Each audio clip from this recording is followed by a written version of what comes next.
歡迎嚟到西澳這一家，我係 Samuel。咁今日咧同大家講下咧喺老人院做嘢嘅經歷啦，咁樣樣。少不免咧又話當年啦嚇，咁啊我自己即係冇做老人院好耐噶啦，即係成10幾年噶啦。咁就以前做同而家做咧都好大分別。咁第一樣感覺大分別咧就係嗰個政策唔同咗啊。咁以前咧做老人院你要教啲阿姐扶抱噶嘛，即係點樣搬啲病人啊嗰啲咁樣樣。咁但係依家咧我哋嚟到澳洲呢個老人院咧，咁時代又唔同咗啦，咁啊機器亦都比較普及咗啦。咁好多時佢哋個政策咧，佢哋都已經係一個叫做no lifting policy 即係話唔搬噶啦，用其他嘅儀器去幫助咁樣樣嚇。咁變咗咧，以前嗰啲所謂咩肩胛抱法啊，咩兩個人合作扶抱啊嗰啲咧，基本上喺院舍都唔存在噶啦。咁喺可能一啲嘅家居照顧啦 home care 方面咧，可能都仲有啲，因為可能個病人佢未來得切買得到嗰部起重機喺屋企，咁可能真係兩個照顧員要做呢啲嘢嘅，咁變咗咧佢哋都會做到一個扶抱嘅技巧。咁但係院舍嚟講咧，其實就真係唔係好多啦，已經。講咗少少扶抱嘅嘢啦嚇，咁其實咧佢都係我哋老人院工作裏邊其中一環嚟嘅，咁啊叫 manual handling。咁manual handling 咧就關物理治療師事㗎啦，咁樣。咁除咗話你要去俾啲建議嗰啲嘅同事點樣搬扶病人之外咧，咁每年啦嗰啲同事咧都要有一個叫做 refresh， 都要一個重溫啊。咁個重溫咧就係由物理治療師去到搞㗎啦。咁如果即係就我自己做緊呢間院舍為例咧，佢哋都有開啲 PowerPoint 啊，同埋嗰啲assessment 嗰啲 form 咧，全部喺晒度，咁都好簡單嘅啫。咁就你講晒啲 PowerPoint 啦，即係話嗰個同事本身需要咩注意嘅搬扶嘅正確姿勢係點樣樣啊？咁有啲咩義務，點樣保障其他人嘅安全，咁諸如此類啦。咁另外就同佢哋練習下用啲扶抱機械啊，嗰啲slide sheets 啊，即係嗰啲喺床線嚟線去嗰啲布咧，嗰種咁樣樣啦。咁講開 manual handling 咧，咁有時如果話啲病人咧，佢哋嗰個程度差咗，有啲改變嘅時候咧，咁我哋都要作出一啲嘅recommendation 嘅。咁就會話俾你聽呢個人而家咧佢唔可以用standing hoist 啦，佢要用 full hoist 啦，成個人吊起嗰隻啦咁樣。咁或者一個人佢可能之前做完手術而家要兩個人扶嘅，佢之後好翻咯，佢可能咧自己行都得啦。咁我哋就要咧喺翻個排版嗰度咧寫翻呢個人咧係轉變咗啦，咁佢要一個人行啦佢。咁另外一個範疇咧就係關於一啲 assessment 啦，即係話嗰個病人咧佢新嚟到院舍嘅，咁我哋要同佢做個評估啦。咁嗰啲評估嗰啲form 咧，其實就電腦有晒㗎啦。咁就機構咧佢有份 standard 嘅，咁變咗就睇下佢哋情況點啦，有冇啲乜嘢limitation 啊，或者係佢哋有冇話之前跌親過啊，有冇啲乜嘢做過啲咩手術啊咁樣，咁全部 list 就喺張 form 嗰度，咁就 OK。咁另外就係話即係一啲 recommendation 啦，即係話個病人要做幾多運動啊？你建議佢一個禮拜做幾多次啊？或者係做小組運動啊，定係做個別運動啊咁樣。咁你喺做 assessment 嘅時候，你一路可以同個病人傾下啦，咁了解下佢哋嗰個興趣係點啦。有啲人就佢可能唔介意做小組活動嘅，或者佢中意一班人一齊做運動嘅，咁我哋就 OK 啦，咁擺佢喺小組運動嗰度啦。咁有啲人就唔中意見到其他人嘅。咁就變咗咧，你就可能同佢做 individual 啦。咁有啲人咧就甚至乎咧，佢哋係需要做物理治療，需要做運動嘅，但係佢哋選擇唔做運動嘅。咁咧變咗咧，我哋都要叫做尊重佢個選擇嚇。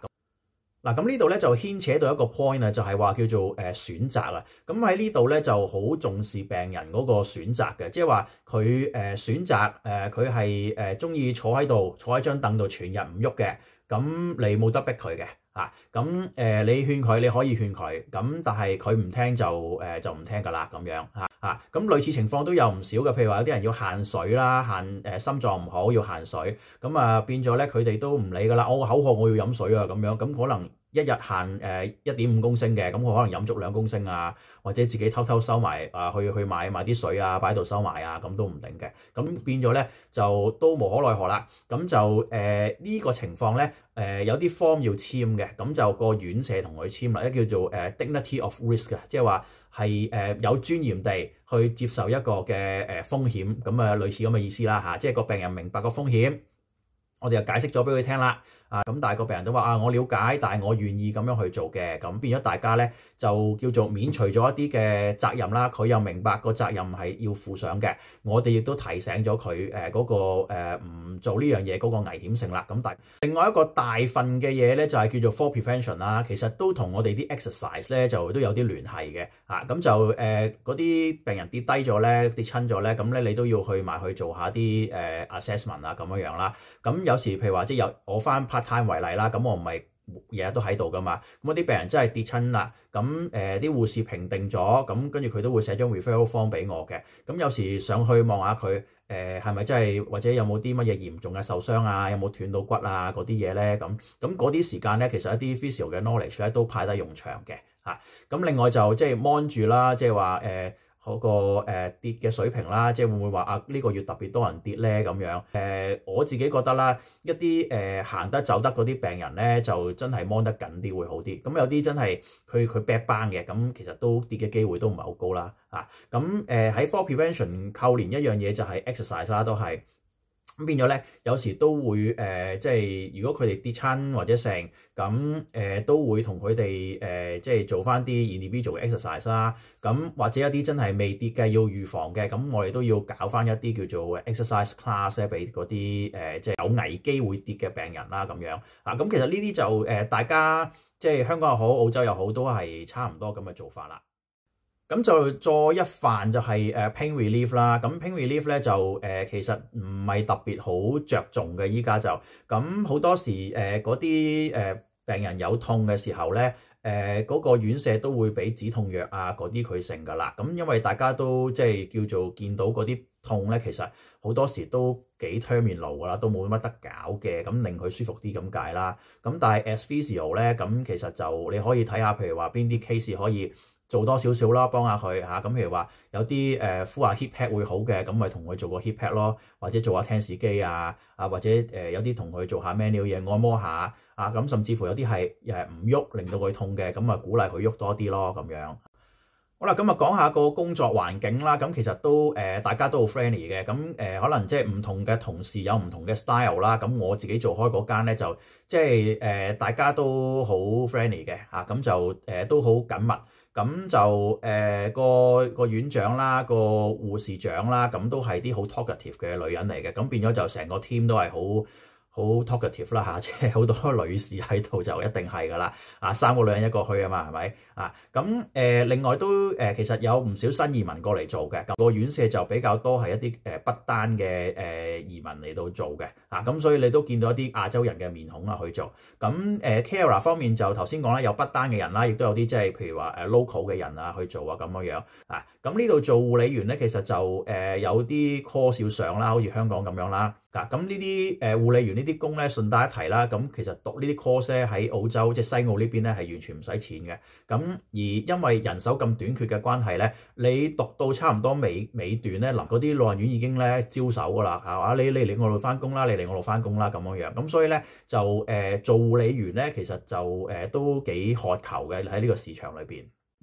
好啦，咁講講薪酬待遇方面啦，咁其實都 OK 嘅，就起碼好過以前全職打工做第一份工嗰陣啦咁有啲改善啦。咁另外就係話佢有一個特別嘅安排叫做 salary packaging 嘅。咁即係話咩意思咧？佢每年你有一個嘅額數咁咧係喺你人工嘅一部分預留一個額數俾你。咁嗰個額數咧，佢就係俾你用嚟咧去做日常嘅使費消費咁樣。咁呢個額數咧即係作為你人工嘅部分啦。咁佢係唔會計稅嘅唔會抽稅嘅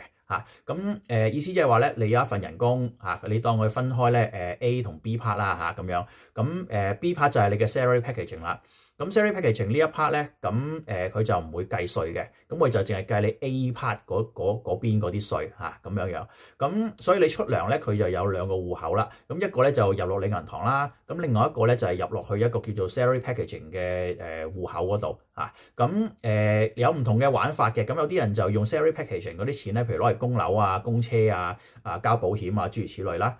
咁我自己就申請咗一張salary packaging 嘅卡啦。咁就其實攞嚟譬如話日常消費啦，就買餸食嘢咁樣去到用嘅即係 salary packaging 呢一 part 嘅錢咧，其實就因為佢冇扣稅啦，咁佢亦都唔會俾你咧直接袋落袋嘅，咁所以咧你一定要係消費咗佢用咗佢嘅，咁所以咧到每年嗰個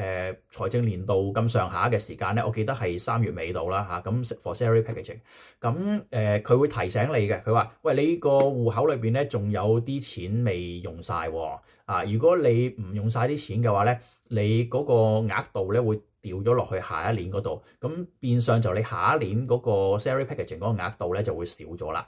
咁所以咧你都要喺嗰個限期之前咧就使晒你啲錢去，咁使錢好容易嘅啫，咁就即係咁真係使唔晒嘅話咧，其實就有個方法就係話去買 gift card 啦，即係買嗰啲現金券啊，咁變咗你可以使咗嚿錢佢，咁另外咧就又唔使話好夾硬咁使啦嚇，咁你譬如買咗現金券，咁你自己幾時用嚟去超級市場買嘢咪幾時用咯咁樣，咁都係一個方法咁所以就喺稅務上咧就係減省咗嘅，咁呢個係一個好處。咁salary packaging 咧喺好多地方都會有㗎，咁譬如話係喺醫院做啦，喺一啲非牟利組織嗰度做啦，咁譬如老人院啊呢啲啦，或者啲殘疾人士院舍啊，咁佢係一個非牟利組織去到舉辦嘅，咁其實都可以有呢一類嘅薪酬嘅方案咁樣樣。咁但係當然佢每年有個限額嘅，你唔可以話我全份量 salary package 咗佢，咁就唔得嘅咁樣嚇。好啦，咁總結一下啦。咁其實老人院個工作就唔係話特別好繁重嘅啫。咁因為始終我就 part time 啦，另外我間院就比較細間啲，都係40零個院友咁樣嚇。咁就適合真係唔係話特別好扯嗰啲嘅感覺啦嚇。咁另外就係話嗰啲人咧，其實大家都好 friendly 嘅，啲同事啊嗰啲全部都好嘅嚇。咁就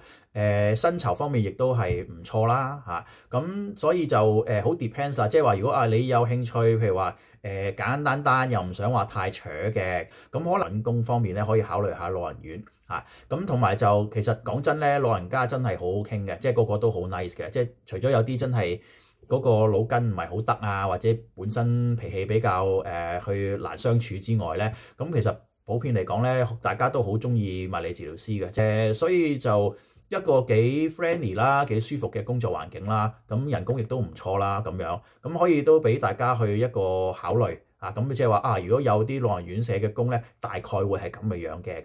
咁好啦，咁今日咧講老人院工作咧講到差唔多啦，咁就睇下仲有冇補充啦，或者有啲咩奇聞啦，咁第時咧我再 update 下大家啦。咁就希望大家咧繼續觀看呢個 channel 啦，咁like share subscribe 啦咁下邊可以留下言啊，有啲咩想知都可以即係拍片同大家傾一傾咁樣樣，就希望大家多啲支持，我哋下次見，拜拜。